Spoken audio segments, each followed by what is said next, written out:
የመጀመሪያው ትንሣኤ ማን ነው ከተባለው ከሙታን የሚነሳው የውመል ቂያማ ነቢዩ ሙሐመድ ሰለላሁ ዐለይሂ ወሰለም ናቸው።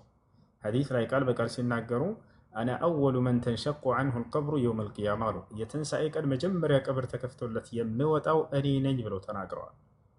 የሰላም እኔ ትንሣኤ ነኝ ብቻ ሳይሆን ነቢ ሰለላሁ ዐለይሂ ወሰለም ያሉት እኔ ጥያቄ ነበረኝ። ጥያቄ ደግሞ አሁን ሰባት ስንሰግድ ፋቲሃ እና ሌላ ፋቲሃ እንቀራለና ሁለት ረካ የምንሰግዷ። ከዛ ዙሁር ስንሰግድ ደግሞ ሁለቱን ረካ ፋቲሃ ቀርተን ሌላ ፋቲሃ ቀርተን ስጁድ ከወረድን በኋላ ላይ ያኔ እንደገና ሁለት ረካ ይቀረናል። ያኔ አራት ረካ ማለት ነው። ከዛ ፋቲሃን ቀርተን ነው ወደ ስጁድ የምንወርደው እና ለምንድን ነው ሌላ ፋቲሃ ማንቀረው? ነቢዩ ሰለላሁ ዐለይሂ ወሰለም በዚህ መልኩ ስለሰገዱ እና በዚህ መልኩ ስላዘዙ እርሳቸውን ደግሞ ማናዘዛቸው አላህ ሱብሓነሁ ወተዓላ። አላህ ደግሞ በቁርአን ላይ እርሱን ተከተሉት የሚያደርገውንና የሚናገረውን አለ። እተቢዑሁ ለዐለኩም ተህተዱን አለ። ቀናውን ጎዳና ትመሩ ዘንድ እርሱን ሙሐመድን ተከተሉት እያለ ይናገራል ሰለላሁ ዐለይሂ ወሰለም። ወየቁሉ ሱብሓነሁ ወተዓላ ወማ አታኩም ረሱሉ ፈኹዙሁ ወማ ነሃኩም ዐንሁ ፈንተሁ። አላህ በቁርአን ላይ ምን ይላል? እርሱ ሙሐመድ ያመጣላችሁን ያዙት፣ ተቀበሉት፣ ተከተሉ። እርሱ የከለከላችሁንና ተቆጠቡ ያላችሁን ደግሞ ተቆጠቡ እናንተ ተከልከሉ እያለ ይናገራል። ወአጢዑ ላህ ወረሱለሁ ይላል። እኔን አላህን ታዘዙ መልእክተኛውንም ነቢይን ሙሐመድን ታዘዙ ይላል። ነቢያችን ሰለላሁ ዐለይሂ ወሰለም በሶላታቸው ላይ ሰግደው ከጨረሱ በኋላ ምን አሉ? ሶሉ ከማ ረአይቱሙኒ ኡሰሊ አሉ። ልክ እኔ ስሰግድ እንዳያችሁኝ አድርጋችሁ ስገዱ ብለው ተናገሩ። ያን አምልኮ ብሎ ማለት አምላክ በላከልሽ ነብይ በኩል የሚያዝሽን ትእዛዝ መስራት ማለት ነው። ስለዚህ ለዚያ ነው ያን የምንሰራው። እሺ አንዴ ደግሞ ሌላ ጥያቄ አለኝ። አሁን ዱዓ ስናደርግ ከሶላት በፊት ነው የምናደርገው ከሶላት በኋላ ወይም ደግሞ ስጁድ ስንወርድ?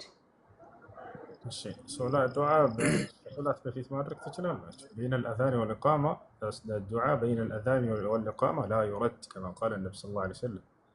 ነቢያችን ሰለላሁ ዐለይሂ ወሰለም በአዛንና በኢቃማ መካከል ዱዓ ማድረግ አይመለስም፣ እርሱ ተቀባይነት አለው ብለዋል። ዛሊክ ልክ እንዲሁ በሶላት ውስጥም ዱዓ ማድረግ ትችላላችሁ በሁለት ቦታ ላይ፣ አንደኛ ስጁድ ላይ፣ ሁለተኛ ተህያቱን ቀርታችሁ መጨረሻ ከማሰላመታችሁ በፊት። ነቢያችን ሰለላሁ ዐለይሂ ወሰለም ለዚህም ማስረጃ ሐዲስ ላይ ሲናገሩ ብላሉ ቃለ ነቢዩ ሰለላሁ ዐለይሂ ወሰለም አቅረቡ ማ የኩኑ ልዓብዱ ሊረቢሂ ፊ ስጁድ ፈአክሲሩ ፊህ ሚነ ዱዓ። የሰው ልጅ ለጌታው ለአላህ ከየትኛውም በላይ ቅርብ የሚሆነው ስጁድ ላይ ሲሆን ጊዜ እና የዚያኔ አብዝታችሁ ዱዓ አድርጉ ብሎ ተናግረዋል። ሶስተኛ ከአሰላመትን በኋላ ዱዓ ማድረግ ይቻላል ወይ ከተባለ ከዋጅብ ሶላት በኋላ ወዲያው ማድረግ ያለብን ዚክር እንደሆነ ቁርአንና ሐዲስ ያሳየናል። ዚክር ካደረግን በኋላ ከሶላት በኋላ የሚባሉትን ዚክሮች ከጨረስን በኋላ ዱዓ ማድረግ ይቻላል። ልክ እንዲሁ ከሱና ሶላት በኋላ ወዲያው እንዳሰላመታችሁ ዱዓ ማድረግ ትችላላችሁ፣ ችግር የለም። እሺ ሰላም አለይኩም ሰላም ወራህመቱላሂ ወበረካቱ። እንዴት ነህ? አልሐምዱሊላህ። እሺ እኔ ጥያቄ ካለኝ እሺ ልብሳችን አስረዝመን ያኔ ተቆጥቅምጭት በታይ ተወረደ ሐራም ነው ስለምንነስ እናብራራለን። አዎ ነቢያችን ሰለላሁ ዐለይሂ ወሰለም ሐዲስ ላይ ማ አስፈሉል ከዕበይን ፈፊ ናር አሉ። ከቁርጭምጭሚት በታች ያለ የእሳት ነው ብለው ተናግረዋል። ወቃለ ነቢ ሰለላሁ ዐለይሂ ወሰለም ሊባሱል ሙእሚን ኢላ ኒስፍ ሳቅ። ነቢያችን ሰለላሁ ዐለይሂ ወሰለም የሙስሊም ልብስ እስከ ጉልበቱ ግማሽ ድረስ ነው አሉ። የጉልበት አለ አይደለ? ከታች ቅልጥም የሚባለው እዛ መካከል ላይ ወይንም ደግሞ እስከ ቁርጭምጭሚት ከዚያ በታች ማሰማ አይሆንም፣ አይቻልም። እሺ ያኔ ወዲ ላይ ከመስገድ እንችላለን ወይስ ማስቆመጥ አለብን?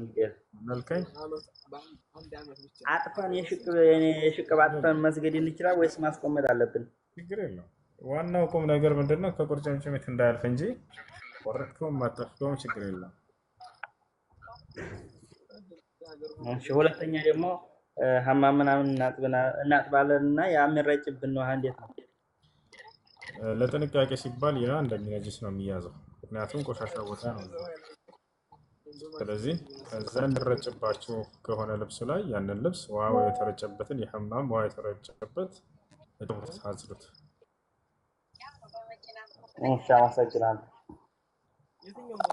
ሰላም አለይኩም ወራህመቱላሂ ወበረካቱሁ። አለይኩም ሰላም ወረህመቱላሂ ወበረካቱ። እንዴት ደህና ነው? ሰላም ነው አልሐምዱሊላህ። ጥያቄ ነበረኝ። እሱ ከዚህ በፊት የሆነች እናቴ ጋር የሆነ አንድ ምስኪን ነበረች አትልም? ምን አልከኝ? ይሰማላ? ልጆች ተባረጉ። እሺ ይቆራረጣል። ይሰማል። ቀጥል። አሁን ይሰማላ? ይሰማል። ቀጥል። በፊት እኛ ጋር የሆነ እናቴ ጋር የሆነ አንድ ምስኪን ነበረች አትልም? ምን ነበረች ነው ያልከው? እናቴ ጋር አንድ ምስኪን ነበረች፣ አንድ ምስኪን ሴት ብትካድማት ማለት ነው። እናቴ እንትን የምታደርጋት እሺ ከዛ ያው ምክንያቱም ወንድሞቿም እህቶቿም ምናምን ነበሩ። ከዛ እነሱን ቲታ ማዘር ጋር ነበር እንትን የምትኖረው። እሺ ከዛ ሁሉን ነገር የምታደርግለት ማዘር ነበር። በአጋጣሚ ደግሞ ብዙ ጊዜ እኛ ጋር ተቀምጣለች አትልም? እሺ ቀጥል። እየሰማሁ ከዛ በኋላ ማዘር የተወሰነ ብር ምናምን በአጋጣሚ እሷ ጋር አስቀምጠችም። ከዛ የሆነ ተበደረችው ብር ማለት ነው። በእሷ ተበደረ ነበረ በምስኪኗ ሴትያ ማለት ነው። እሺ ከዛ በኋላ በአጋጣሚ ያቺ ሴት ሞተች። እሺ ቀጥል። ወንድም እየሰማሁ ነው፣ አታቋርጥ። እሺ ቀጥል። ብሩን ሳሳት ያቺ ሴት ሞተች። ከዛ በኋላ ቁርአን ምናምን ገዝተሽ አስገቢ ምናምን ብያት፣ ከዛ በኋላ ገዝተሽ በብሩ በሁሉም አስገባች በሷ ስም ማለት ነው። ይሄ እንዴት ይታያል? እሺ ይቻላል፣ ችግር የለውም። በእናትየዋ ስም ሰደቃ ይሆንላታል። በሷ ስም ማለት ነው፣ በሞተች ስም ማለት ነው። እሺ አመሰግናለሁ። ሌላ ደግሞ ጥያቄ ምን መሰለህ፣ በአጋጣሚ አዲስ አበባ ስራ ሲሰራ ከባለሙያ ጋር ያው ሰራተኛ ምናምን በጣም እንትን ያደርጋል፣ አዛ በቃ በጣም ያስቸግራል ማለት ነው። ከዛ ሰራተኞችን 1 ወር ምናምን 2 ወር 3 ወር አሰርቶ ደሞዝ ሳይሰጣቸው ይሸኛቸዋል። ከዛ በኋላ እኔ 9 ወር ምናምን ሰርቼ በአጋጣሚ ባል ምናምን ደረሰ ብር ስጠኝ ሲለው 4200 ብር ነበረኝ እሱ ጋር ማለት ነው። ከዛ በኋላ ብር ሂድና አገር ቤት ከሄድክ በኋላ በአካውንት ልክልሃለሁ ምናምን አለኝ። አውቆ ማለት ነው ብር አይሰጥም ለማን ሁሉንም እንደዛ ምናምን ብሎ ሸኝቻቸው ከዛ በኋላ አይሰጣቸውም። ከዛ በኋላ ስጠኝ ምናምን አልኩት ከለከለኝ። ከዛ በኋላ በወንድሞቹም በእህቶቹም ምናምን ጠየቅኩት። ከዛ ይልክለታል ምናምን ብሎ ከዛ በኋላ ላይ ደግሞ የለኝም ምናምን ብሎ ግግም አለብኝ። ከዛ በኋላ ስልክ ነበረው ስልኩን ወሰድኩበት አትልም? እሺ ከዛ ስልኩን ደግሞ ወስጄበት ከዛ በኋላ ግን የሱ ስልክ ስንት ብር እንደሚያወጣ አላውቅም። ይሄ ነገር ሐራም ሆኖብኛል ወይ? አሁን ጥያቄ ይሄ ነው ጥያቄ። እሺ አንድ ሰው ገንዘብ ካለህ ከሰውየው ጋር ስልኩን እንደመውሰድህ ገንዘቡን የሚመጥን ከሆነ ችግር የለውም። ከገንዘቡ በላይ ከሆነ ግን ያ ትርፉ ወንጀል ነው ባንተ ላይ እና ስለዚህ እሱን ልታውቅ ይገባል። ኦኬ አመሰግናለሁ። ምናልባት ትርፍ ከሆነ እኔ ጋር እሱ ጋር ነበረኝ ብር 4200 ብር ምናምን ነበር። ስልኩ 4200 ብር የሚመጥን ከሆነ ችግር የለውም። ጠይቀው በትክክለኛው መንገድ በሰላማዊ መንገድ ገንዘብህን የሰራህበትን ደሞዝህን ከዛ በኋላ እምቢ ካለ ያንኑ ገንዘብ ከሱ በማያውቅበት መንገድ ሊሆን ይችላል ብትወስድ ወንጀል አይሆንም። የሰራችሁበትን መስጠት አለበት ሰው። ነቢያችን ሰለላሁ ዐለይሂ ወሰለም ሐዲስ ላይ ምን አሉ? አዕጡል አጅር አጅረሁ ቀብለ አን የጁፈ ዐረቀሁ አሉ። የሰራተኛችሁን ደሞዝ ላቡ ሳይደርቅ በፊት ስጡት ብለው ተናግረዋል። በሌላ ሐዲስ ላይ ነቢያችን ሰለላሁ ዐለይሂ ወሰለም ምን አሉ? ቃለ ነቢይ ሰለላሁ ዐለይሂ ወሰለም ቃለ አላሁ ተዓላ ሰላሰቱን አነ ኸስሙሁም የውመል ቂያማ ረጁሉን ኢስተእጀረ አጂራን ፈስተውፋ ሚንሁ ፈረደሁ ፈለም ዩዕጢሂ ማለህ ወረጁሉን አከለ መህረ ዘውጀቲህ ወረጁሉን ባዐ ሑረን ፈአከለ ሰመነሁ። ነቢያችን ሰለላሁ ዐለይሂ ወሰለም ምን አሉ? አላህ እንዲህ ብለዋል አሉ። ሐዲስ አልቁድሲ ነው ይሄ። የትንሣኤ ቀን 3 አካሎችን እኔ ነኝ የምሟገታቸው ብሏል። አንደኛ ሰራተኞችን የሚፈልገውን ስራ ካሰራ በኋላ ደሞዛቸውን አልሰጥም ሂዱ ብሎ የከለከለ ሰው፣ ይሄን ሰው አላህ ነው የትንሣኤ ቀን ራሱ ነው ዋጋ የሚሰጠው። ምንም የተበደለው አካል አላህ ዘንድ ሂዶ መክሰስ አይጠበቅበትም ማለት ነው። በቃ ፍርዳቸው የታወቀ ነው። ሁሉም ሰው የተበደለ ሰው ይሄ በድሎኛል ብሎ ይዞ ይሄዳል የውመል ቂያማ። እና እነዚህ ሰዎች አላህ ራሱ ነው ቶሎ ብሎ ፍርዳቸውን የሚሰጣቸው። ሰራተኛን ቀጥሮ የሚፈልገውን ካሰራ በኋላ ይር ደሞዝህን አልሰጠህም ብሎ የከለከለ ሰው አንደኛ ይሄ። ሁለተኛ የሚስቱን መህር የበላ ጥሎሿን የበላባት የሚስቱን መህር የበላ ወንጀል ነው፣ ከባድ ወንጀል ነው። ሶስተኛ ባሪያ ያልሆነን ሰው ባሪያ ነው ብሎ መሸጥ፣ ልክ ሰልማን አልፋሪሲ እንደተሰራው ማለት ነው። አላህ ረዲየላሁ ዐንሁ ሰልማን አልፋሪሲ እውነትን እየፈለገ ባለበት ጊዜ ገና ነብዩ ሰለላሁ ዐለይሂ ወሰለም ሳይላኩ በፊት ብዙ ደክሟል አይደለ? ታሪኩን ታውቃላችሁ። መጨረሻ ላይ የሆኑ ዘላኖች ያዙትና ባሪያችን ነው ብለው ለአይሁድ ሸጡት። ደስ የሚለው እነዚህ አይሁዶች መዲናን የወሰዱት ራሱ የሚፈልግበት የልቡን ቦታ ነው አላህ ያጋጠመው። እንዳው መዲና ወሰዱት። እዛው ረሱል ሰለላሁ ዐለይሂ ወሰለም አገኛቸው እና አንዳንድ የመጥፎ ነገር ሲደርስብህ ከበስተጀርባው መልካም ነገር ሊኖር ይችላል። ሰልማን አልፋሪሲ በእርግጥ በሰዓቱ ባሪያ ተደርጎ ተሸጠ፣ ተበደለ፣ ተዘለመ። ነገር ግን ከበስተጀርባው ያ ያሰበው ነገር የመጨረሻውን ዘመን ነብይ ያገኛለሁ እያለ ነበር እየደከመ የነበረው። አላህ ስብሐነሁ ወተዓላ ከእርሱ ጋር አገናኘ። የሚገርም ታሪክ ነው ስታ ከሺ እና ስለዚህ እሺ መጨረሻ ጥያቄ ያለኝና ጥያቄ ጠይቀህ ነበር። አላህ ዳጊ ካላህ አለው በላይ ለመለሰልህ ስለ መጨረሻው ዘመን ንጥቀት ያልከው። እሺ በመጨረሻ ጥያቄ ምን መሰለህ፣ አሁን ካላህ ውጪ ማማል ሽርክ ነው ይባላል። እሺ የኔ ጥያቄ ደግሞ ምን መሰለህ፣ አሁን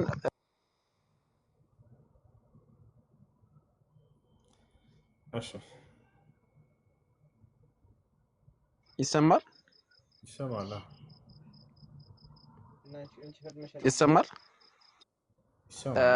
ሙስሊም ሆኖ ልክ ክርስቲያን ሆኖ ለምሳሌ እግዚአብሔር መድኃኒዓለም ምናምን ይላሉ። ለምሳሌ ለፊልሙ ብሎ ማለት ነው ሙስሊም ሆኖ ማለት ነው። ይሄ ነገር እንዴት ይታያል? ከዛ በኋላ የሚፈልጉትን ነገር ካገኙ በኋላ ወደ እስልምና መጥቶ ተመልሰናል ምናምን ይላሉ ማለት ነው። በአጋጣሚ ላይ ብዙ ቦታ አይቻለሁ። ይሄ ነገር እንዴት ይታያል? ሙስሊም ሆኖ ከአላህ ውጭ ባለው አካል ስለማለ አካል ነው አይደል ጥያቄ?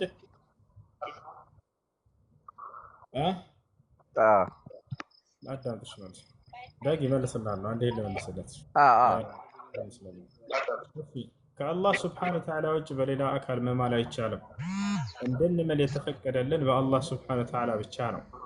ማስረጃ ቃለ ነቢይ ሰለላሁ ዐለይሂ ወሰለም ላ ተሕሊፉ ቢአባኢኩም ወላ ቢአጅዳዲኩም መን ካነ ሓሊፈን ፈልየሕሊፍ ቢላሂ አው ሊየስሙት። ነቢያችን ሰለላሁ ዐለይሂ ወሰለም በአባቶቻችሁ አትማሉ፣ በአያቶቻችሁ አትማሉ፣ በማንም አትማሉ ካሉ በኋላ በማል የፈለገ በአላህ ነው፣ አለበለዚያ ዝም ይበላሉ። ወቃለ ነቢዩ ሰለላሁ ዐለይሂ ወሰለም መን ሐለፈ ቢገይሪላሂ ፈቀድ ከፈረ አው አሽረከ። ከአላህ ውጭ ባሉ አካሎች የማለ ሰው በእርግጥም ካደ ወይንም አጋራ ያችሁ። ነገር ግን ሽርኩ ወይንም ክፍሩ ከእስልምና ያስወጣዋል ወይ ወደሚለው ስንመጣ ጊዜ ለሁለት ይከፈላል። አንደኛ ይህ ሰው ከአላህ ውጭ ባሉ አካሎች የማለ ልክ እንደ አምላክ ናቸው እነዚህ አካሎች ብሎ አምኖባቸው ከሆነ የዛኔ ከእስልምና ይወጣል። ወታቸዋል ኢዛ ዐዘመ المحلوف به كتعظيمه لله سبحانه وتعالى يخرج بذلك عن دائرة الإسلام. ወታቸዋል ወኩፍሩ አክበር ከእስልምና የሚያስወጣ ይሆናል የዛኔ። ነገር ግን ሰውየው አምላኬ አላህ ነው ብሎ ነው በልቡ የሚያምነው። ምናልባት ግን ጓደኞቹን ለመመሳሰል ሊሆን ይችላል ወይ በሌላ ነገር እንደዚህ ሌላ ነገር አስቦ ሊምል ይችላል። ሰውየው እየሆነን ምድራዊ ጸጋ ለማግኘት ሊሆን ይችላል ከአላህ ውጭ አካሎች ማለት ይሄ ወንጀል ነው። ነገር ግን ከእስልምና ያስወጣዋል ወይ? ላ ያስወጣዋል። ኩፍሩን አስጋር ይሆናል የዛኔ ማለት ነው። ወጥቷቸዋል አይደል? ይሄ ነው። ስለዚህ በእናቴ በአባቴ በገብርኤል በማርያም በምናምን እየተባለ አይማልም በፍጹም። እነዚህ ሁሉ እንዳለ የአላህ ሱብሓነሁ ወተዓላ ፍጥሮች ናቸው። በእነዚህ አይማልም። እሺ መማል የፈለገ ሰው በአላህ ሱብሓነሁ ወተዓላ ብቻ ነው የሚምለው። አላህ በቁርአን ላይ ለነብዩ ሰለላሁ ዐለይሂ ወሰለም ይላቸዋል፣ ቁል በላ ወረቢ ለቱብዐሱነ ይላል። በጌታዬ በአላህ ስም እምላለሁኝ ትቀሰቀሳላችሁ በላቸው ይላል። ያው በአላህ መማል እንዳለብን ነው ቁርአን የሚያስተምረን። ቁል ኢ ወረቢ ኢነሁል ሐቅ፣ በእውነት በጌታዬ በአላህ ስም እምላለሁኝ እርሱ ቁርአን እውነት ነው በላቸው እያለ ይናገራል። እሺ ቀጥሉ። እሺ አመሰግናለሁ። ሽኩራን በርታልኝ። አላህ አሰላሙ ይጠብቅህ። አለይኩም ወራህመቱላሂ ወበረካቱ። አለይኩም ሰላም። አንዴ ከታች ልመልስለት። ስለ መጨረሻው ዘመን ንጥቀት ዳጊ አዳምጥ። የመጨረሻው ዘመን ላይ ንጥቀት አለ። የትንሣኤ ቀን ታውቃላችሁ አይደል? ትንሣኤ ማለት ከሙታን መካከል መነሳት ወይንም ደግሞ ሞትን እንትን ብሎ ከመጨረሻው ዘመን ከሰዎች ከቀብራቸው መነሳታቸው እሱ ትንሣኤ ተብሎ ይነገራል። አላህ በቁርአን ላይ በዚህ የሰየመው አንድ ምዕራፍ ሁላ አለ። ሱረት አልቅያማ የትንሣኤዋ ምዕራፍ ይላል።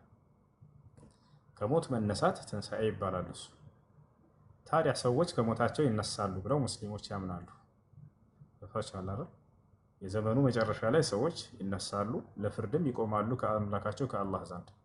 የውመ የቁሙ ናሱ ሊረቢል ዓለሚን ይላል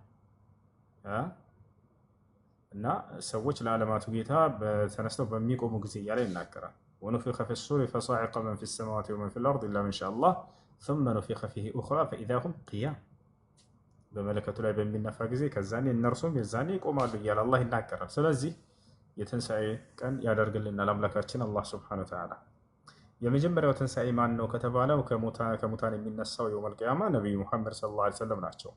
ሐዲስ ላይ ቃል በቃል ሲናገሩ አነ አወሉ መን ተንሸቁ ዐንሁ አልቀብሩ የውመል ቂያማ አሉ። የትንሣኤ ቀን መጀመሪያ ቀብር ተከፍቶለት የምወጣው እኔ ነኝ ብለው ተናግረዋል።